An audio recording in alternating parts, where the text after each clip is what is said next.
Welcome to the latest episode of 5 on the Floor on the 5 Reasons Sports Network. Thanks for joining us on your favorite podcast app on Apple Podcasts, on Android, we recommend Spotify. Also, check out the 5 Reasons YouTube channel for all your South Florida sports content, whether it's Canes, Dolphins, Inter Miami, or the Panthers, and the Marlins too.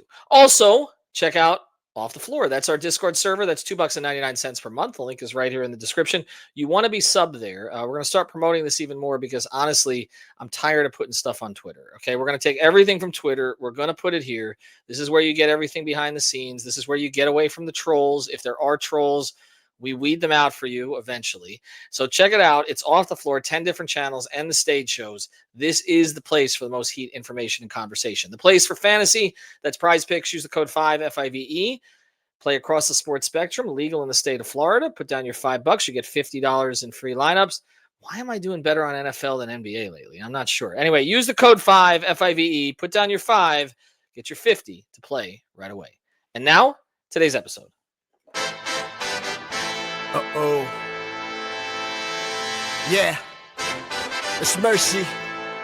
Music by Mercy again. Heat Nation. We the culture. Yo, E, I need you to call timeout. Need Brady to set the floor plan. Tropical blanket. Open for the shot. Yo, Greg, set the pick. Still 5 on the floor. Still ride for my dog. Still battle on the court. Still survive in the war. Keep your eye on the ball. Or get burned from the keep this mic off the wall without turning the cheek. From night to day, no sleepy paths or allowed to mornings. The nut is sleeping us. Never catch us snoring. Live from Miami. Report in the heat with 5 Reasons Sports from the courts to the streets. Yeah. Wake County, Heat Nation, we say it proudly.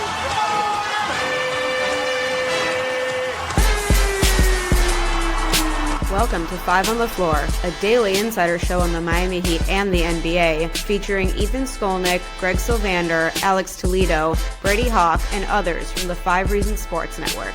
Also, make sure to subscribe to Off the Floor for the most heat anywhere.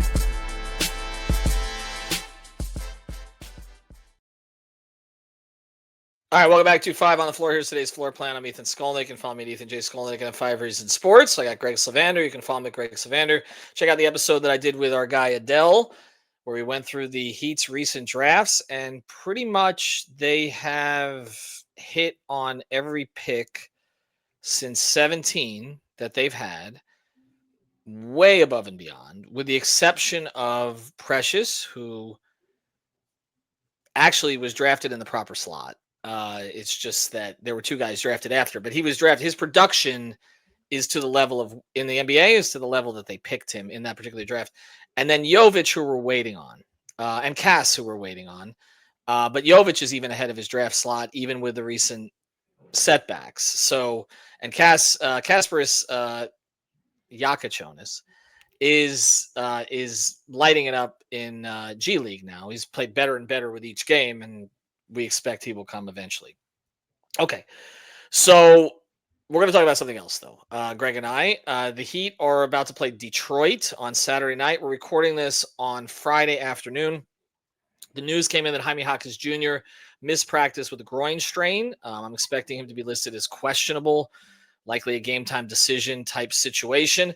That may create an opportunity for Jovic. He's the odd man out right now. He's the 11th. Simone Fontecchio seems to be the 10th. But only in the first half, which is something I thought Spo might do, kind of that 9.5-man rotation. Guy got it going in the first half. He plays him. Second half, if he doesn't, tightens it up a little bit. But could be more minutes from Fontecchio against his former team. Duncan Robinson going to be making an appearance down here in Miami. He's been really good, by the way, really good for Detroit, as we thought he would be. But Fontecchio was a little cheaper, and they weren't going to pay Duncan the years going forward, and it's created opportunities for other guys. And then again, we'll see what happens with Jovic. But Detroit coming here, and I know they just lost. They were on a 13-game winning streak. We thought they'd be good, right? Like, it's not surprising that they're good. The surprise is, as we pivot to the topic today, is that they're this good, right? For sure. I think that we thought Detroit would be among the teams fighting for home court, right? Like, that was essentially going into the year. We felt like that could be the leap that they take. And instead, now, mind you, the Heat are only 2.5 games back of them and could gain an entire game by beating them. So they're not far ahead of the pack in the East. But at 15-3, they are at the top of the conference. If you look at win percentage throughout the league, other than OKC, they are, the best winning percentage so far. It's only, they're 18 games in, so we're almost to this 20 game evaluation mark that Riley has always, kind of targeted just generally. So if you think about that for all teams, it is kind of a moment to look back, and Detroit is better than we thought they'd be. They've separated themselves in terms of being one of those teams that's in that 4-9 range to being a qualified top 3 team in the conference. And right now, obviously the best team in the conference. We'll see if that lasts all season, because I think the theme of what we're going to talk about is that it's wide open, but it's also still early. Yeah, it is still early. And the way that they're doing this is they're riding an MVP candidate in Cade Cunningham. I don't think he's going to get that because there's so many players, whether it's Jokic or Giannis or SGA, they're playing at this ridiculous, and Luka playing at a ridiculous level. Those 4 guys in particular who kind of came in as the 4 primary MVP candidates, they've all raised their level this year. So I don't know that Cade's going to get there, but I said before the season, I thought he could be a top 3 player in the East, and it appears right now he is taking a ton of shots. They're going to him late, as we expected they would. Their young players, Jalen Duren in particular, have popped. These are top 10 talents that they've taken. There's even a couple like Ron Holland who haven't even really gotten the opportunities yet, but they accumulated a lot of high picks over the years because they were bad. And it looks like they did hit on the majority of them, as Orlando did, by the way. Orlando, Houston, and Detroit, I had them in the same mix. They were teams that kind of went the tank direction at around the same time. Houston and Orlando seemed to get out of it first, but Detroit now has passed Orlando in some ways, although the Orlando situation is more complicated because they seem to play better without Paolo, which I really have not figured out. But they're a 500 team with Banchero this season, and they're above 500 significantly without him. So there's all of these teams, they have their own little kind of quirks. Detroit, again, they're playing with Cunningham as their lead guy. Duncan has fit in perfectly as a catch and shoot guy and running, doing the things he did in Miami. And again, good for him. But it does make the point here. There are only 2 teams that are going to be playing on Christmas in the East. They scheduled 5 games. The NBA did. Only 1 is between East teams, and it was New York and Cleveland. The reason for that is because the expectation was that at the end of the day, to use an Alex phrase, that when the dust settles, to use a bad expression, the Cavs and the Knicks would be the top 2 teams in the East. I don't know that that's really changed significantly. The Knicks haven't had Brunson for part of it. They've been implementing a new system with Mike Brown. They're playing faster, not quite as fast as the Heat, but they're playing faster. But the Heat have beaten them 2 out of 3. Brunson didn't play in one of them. Cleveland, the Heat have split with Cleveland. The Cavs haven't had Strus back yet. DeAndre Hunter is playing at a higher level than he did last year. Donovan Mitchell also is probably one of the top 3 players in the East so far. You can count him in that category. He's raised his level.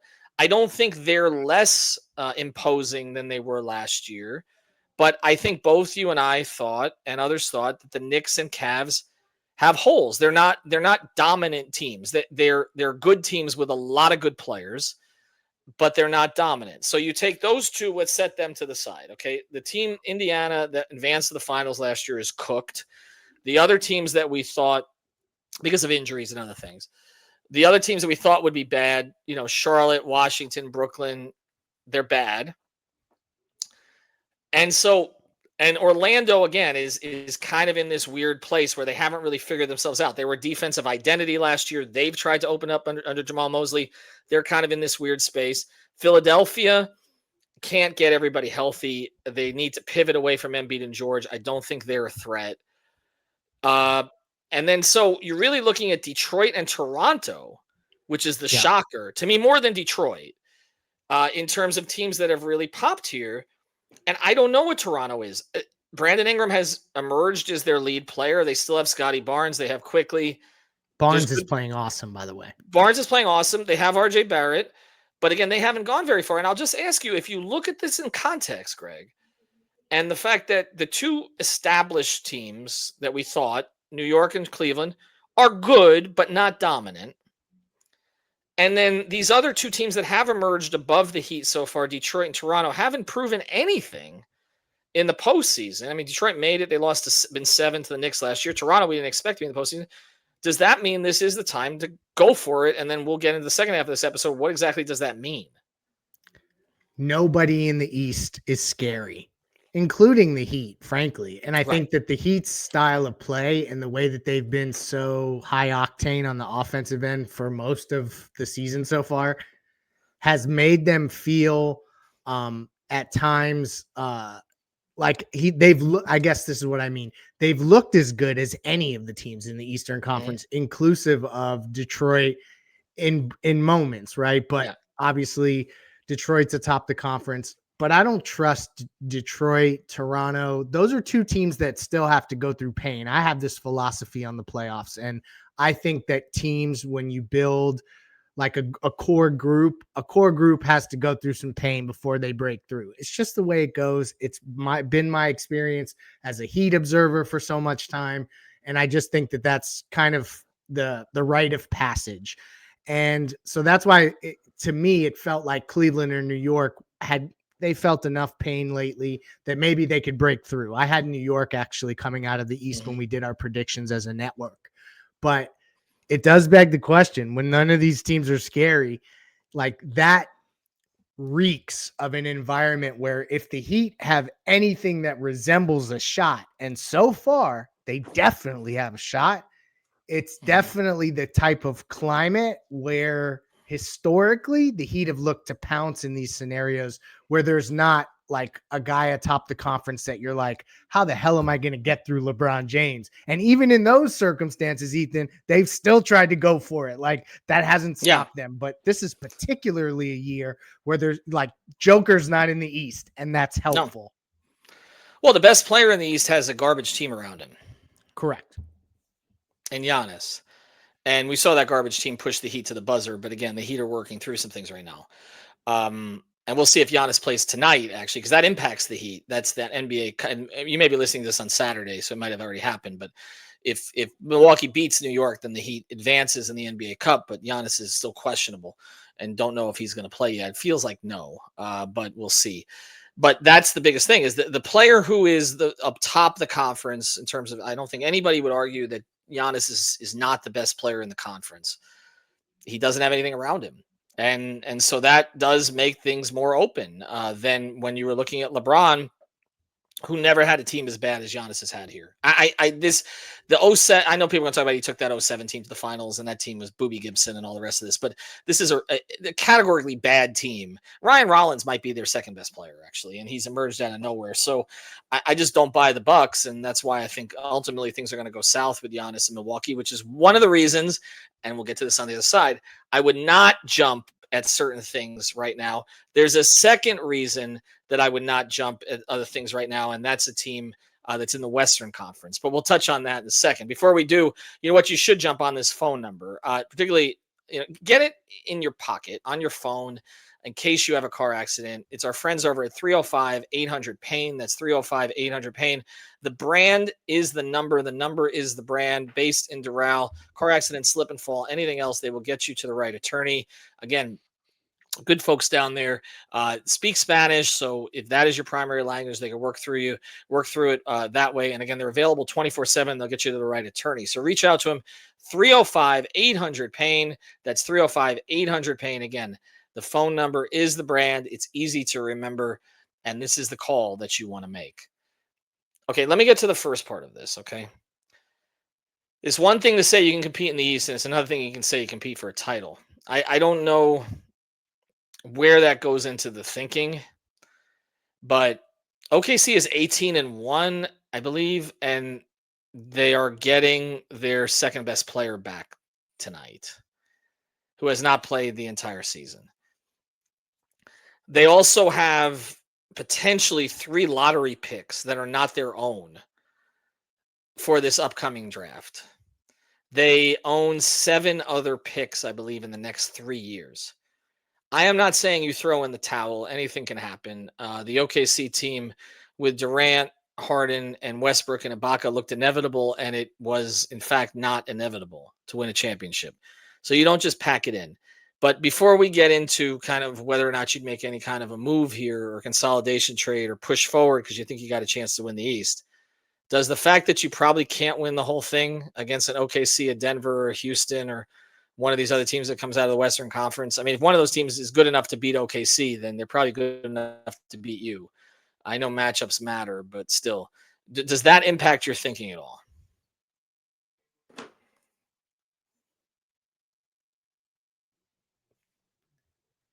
It's an interesting question because I have always said don't like remember when the Warriors were really good and they got KD and it was kind of like a moment where everyone said, "Oh gosh, they're going to be so good. Like what's the point of even trying to build?" I don't think you should have that mentality because the Pacers got to the finals against this Oklahoma City team that does look, I mean, you're right in that they look overwhelmingly amazing. They're 18-1. They're so good.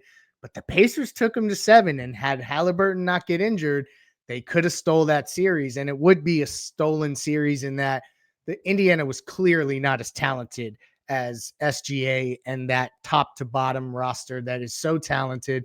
And they're just as good this year, if not better, because Jalen Williams hasn't even really played yet. So I understand the sentiment of like, is this OKC's moment? But to me, once you get to the finals, all bets are off. Yeah. Halliburton proved that. The Heat have proved that in the past in terms of like the Mavericks finals in 2006. I just think there's too many things that can happen and you can steal a championship. So for me, OKC does not like dissuade me from going after it. That's just me personally. Yeah, I don't think it would dissuade them either. That's not the way that they operate. I'm with you on that. Otherwise, you're going to have 29 teams operating that way this year. I mean, this can't be understated. Jalen Williams is their second best player. It's not Chet Holmgren. And correct. And they haven't had him the entire season. And they are so far ahead of everybody else in defensive rating right now. By the way, who is second? The Heat, which is a whole nother episode that needs to be done. And I'm going to do this with Brady because there is a total misconception on social media that the Heat are not playing defense because everybody sees the ping pong ball scores. And that's not it. Frustrating. It is. It's just people who don't understand the modern game. I apologize, but we try to educate here as much as we can. Defensive rating is it is basically it's pace adjusted because it's based on 100 possessions. And so it's apples to apples when you're going team to team. And the Heat are second in defensive rating. Now they are nowhere near OKC. They've also played a tougher schedule than OKC. So I'm not saying they're better defensively than OKC, but this idea that the Heat have not defended because they've given up 120 or 130 or 117 or is just not accurate. And they've gotten to this second overall defensive rating with Bam missing time. And their defensive rating with him on the floor is significantly better. And the reason this bothers me, and I'll do the episode with Brady, is this is going to affect Bam's chances for defensive awards. If people just look at the scores, if they look at the defensive rating, he's going to be in contention. If they just look at the scores, he's going to be out of contention. And that's so we're going to keep harping on this all year because it's just people who don't understand the game. The Heat have been better defensively than offensively this year. I know it's hard to process that. Yeah, people they can't accept that. I know it's hard to process that. And a lot of their offense has come off their ability to defend. And by the way, if they could grab a damn defensive rebound, which those metrics are better than the eye test also. But if they could grab a defensive rebound, their defensive rating would be even better. And their offensive rating would be better because they would be able to get out and run more offense. So I'll have Brady on to educate on that one. But look, here's where I'm at with it. I'm going to stay in exactly the same place. Okay. And so I'm going to be consistent on all this stuff. You do not touch this team unless it is for a top 10, 15 player in the league. I'm laying it out there right now. Okay. I'm not even really for the Iguodala Crowder trade that we've talked about a lot, the one that they made to get to the finals. Yeah. They're so deep. It's like, do they really need that trade right now? Like that's not the pieces they need. They need the lead guy who's gone all the way, finished the deal and knows how to do that. Right? Oh, I know a guy. Someone who was gushing about Spoelstra recently. I saw that clip. I can't help it. The one exception that I would make to going to get a current top 10 player in the league, which to me, I'm holding your assets for Giannis or Anthony Edwards. I'm just staying there. Okay. Doesn't mean they're going to get either of them. Both situations are playing out as you'd want them to play out if you're a Heat fan. Okay. Giannis has no effing help.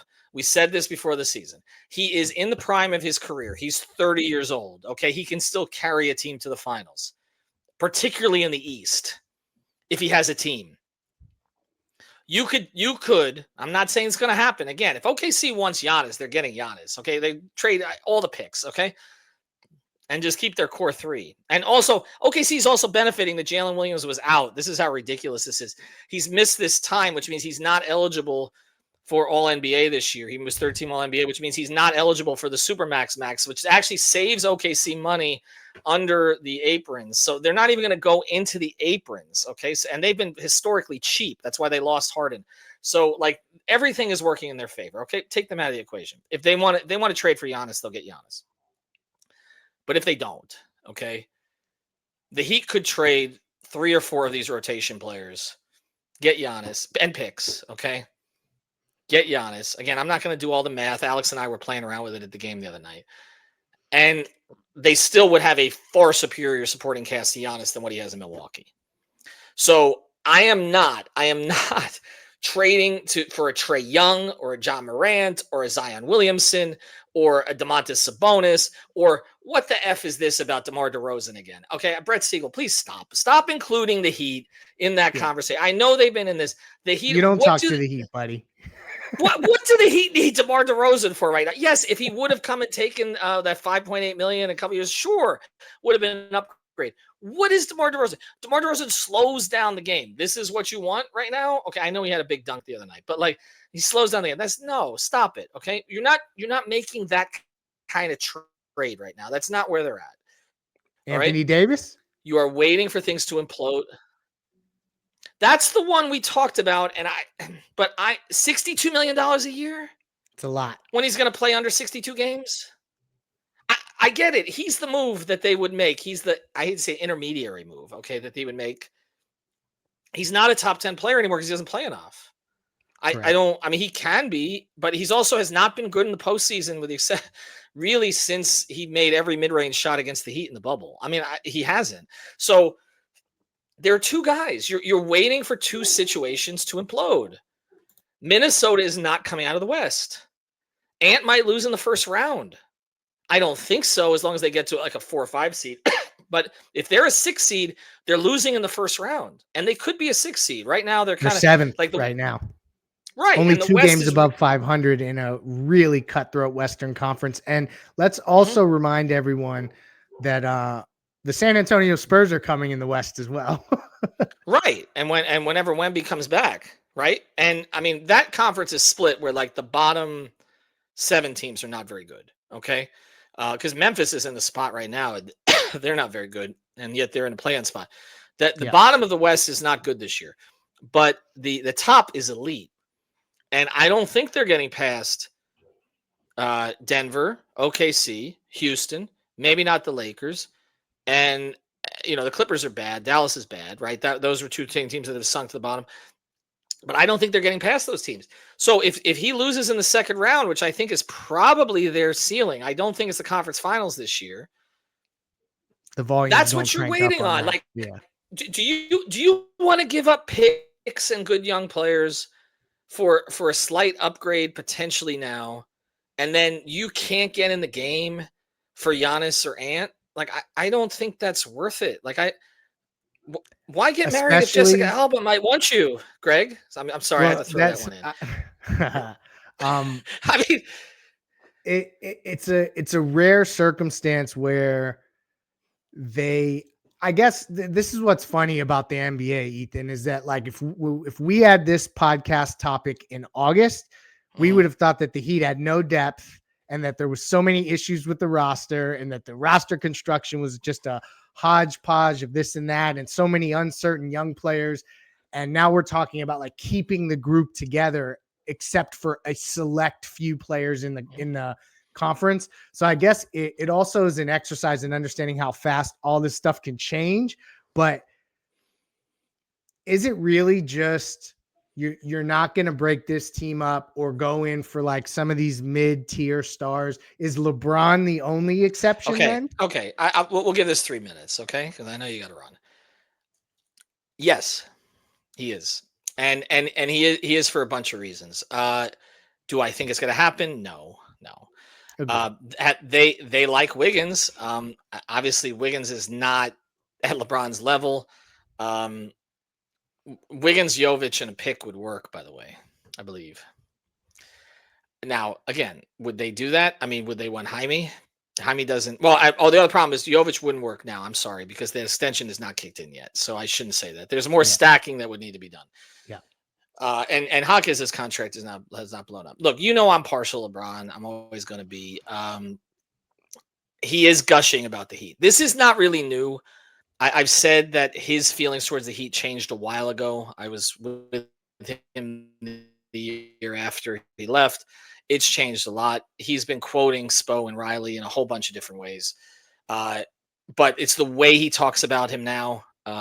That's even more elevated to this point. I think spending time together in the Olympics probably played into that. And I'm just saying, you could do a hell of a lot worse for a 30-minute a game power forward who sees the floor. You don't think LeBron would be good in this offense? I mean, I know he doesn't run at the same speed he used to, and he doesn't elevate over the rim. But like, this offense is literally based on making high IQ reads and reactions and passes. He's the best who's ever done it. Okay. Yeah. So anybody who says he would not make them better is insane. Okay. He's the one guy that could transcend league rankings in a playoff run and like bring enough players together and then close the deal. That I agree with you. It's like the one unicorn scenario. And I know he's 40 and people are probably going to roll their eyes at the idea of, like, for instance, the Heat having to ante up something like Khalil Ware. Right? Like, that would be tough. But I could still talk myself into it drunk shopping on Black Friday. Right. That's how you pitch this pod. And I probably should have started with it. And it's a longer conversation. I'll just say that it's a wide open East. He always wins the East. And I think he'd get healthy. I do.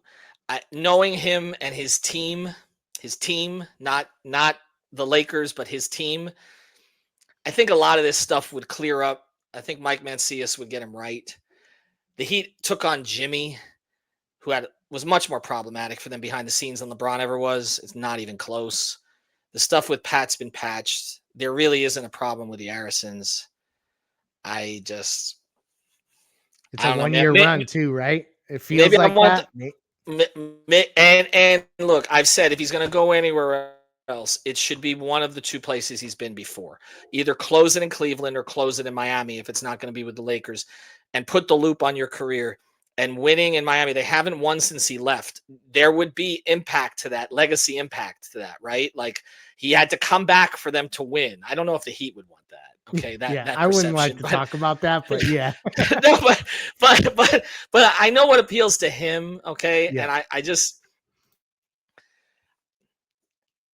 give me those views and downloads. That's all. And anyway, I still get along with dude. So it's like I just bring it back. Okay, I'm in on it. But he's the only one. He's the only one. Otherwise, it's Giannis or it's Ant, and that's it. And stop with the rest of this stuff. They don't want Trae Young.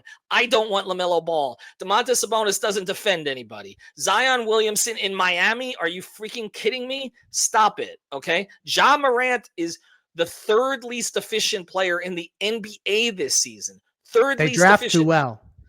Stop giving away picks for guys who are moderate upgrades, especially, again, listen to the episode that we did with Adele. But LeBron, you can talk me into. One last time. Come on, bring him back. All right, thanks for listening. 305-800-PAIN. Also, Prize Picks. Use the code FIV. Have a good one, everybody. Thank you for listening to the Five on the Floor on the 5 Reasons Sports Network. After all, someone needs to listen to my dad.